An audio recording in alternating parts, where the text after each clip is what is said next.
各位標迷你哋好啊！呢度見咗4隻錶啦，兩隻就3針嘅，右手邊嗰兩隻咧仲係 GMT 嘅版本嚟，但係其實係同一個牌子，個唔同系列嚟嘅。3針呢一個咧就 Marlin Mode Retro 啊，顧名思義係復古嘅系列啦。另外嗰個咧就 Waterbury GMT 啊，就係咧兩地時間嚟嘅。睇咗3針版本先啦，3針仲有星期日曆喎，度一度先啦，應該標徑咧就係39mm 左右嘅鮑魚殼設計啦，厚度咧就係13mm 左右啦，標二去標二咧43mm，咁啊唔會太大隻嘅，非常之有60年代啊70年代復古感覺啦。咁我而家咧就校緊時間，有停秒功能啦，當然褪出標冠一格咧就可以順時針就可以校到星期嘅，逆時針咧就可以校到日曆啦。咁啊都係好簡單嘅操作啦，見到12時位置都寫住咧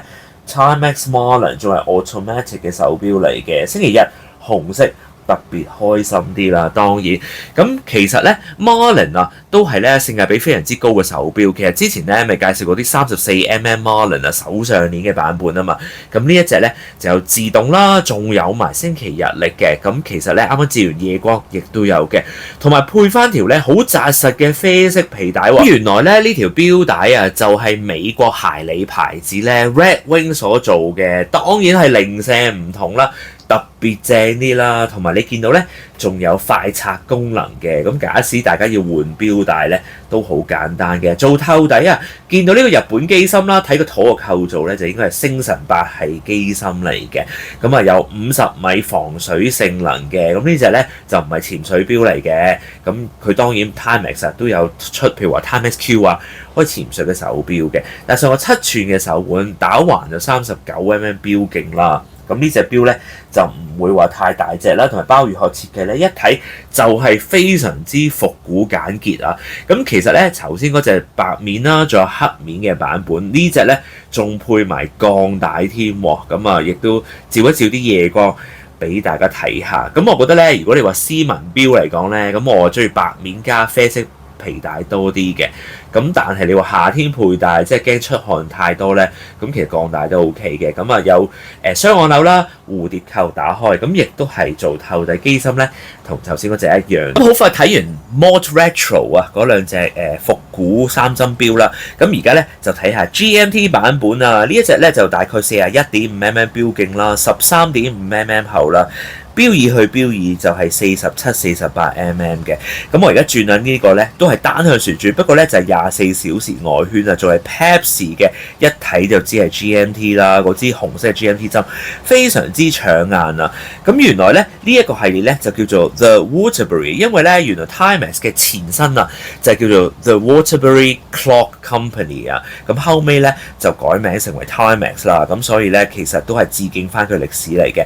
解鎖標冠之後啦，咁我褪出一格咧，而家順時針就校緊呢個 GMT 針啦。咁譬如話咧，小時指針就指住8點鐘啦。咁我而家咧亦都係校到去早上嘅8點鐘嘅，跟住之後拉出2格咧，就可以全部嘢一齊喐到啦，就係時分啦。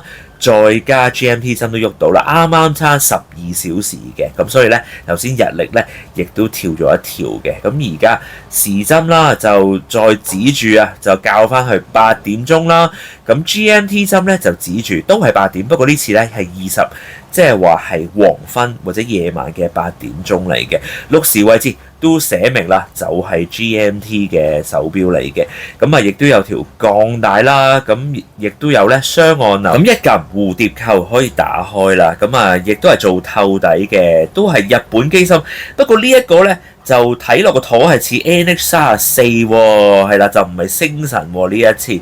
咁啊 GMT 係好多小眾牌子嘅 GMT 手錶啊，都有用 NH34 機芯嘅，亦都係50米防水嘅手錶嚟嘅。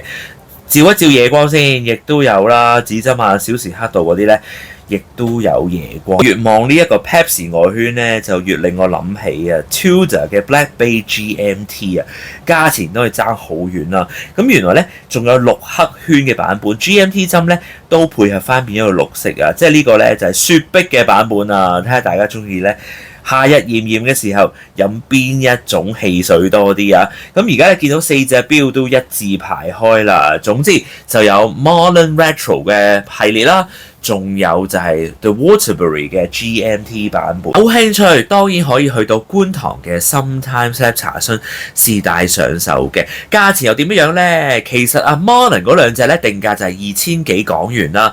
至於 GMT 嘅版本咧，就係3000幾蚊嘅，咁但係當然係有啲優惠嘅。而家個價錢咧 ，Marlin 嗰兩隻咧就係1880港元優惠價啦。另外嗰兩隻 GMT 版本咧就係2980港元優惠嘅。而家咧 Marlin 嗰隻係非常之復古啦，另外 Waterbury 嘅 GMT 係非常之有用嘅功能啦，兩隻都好吸引啊。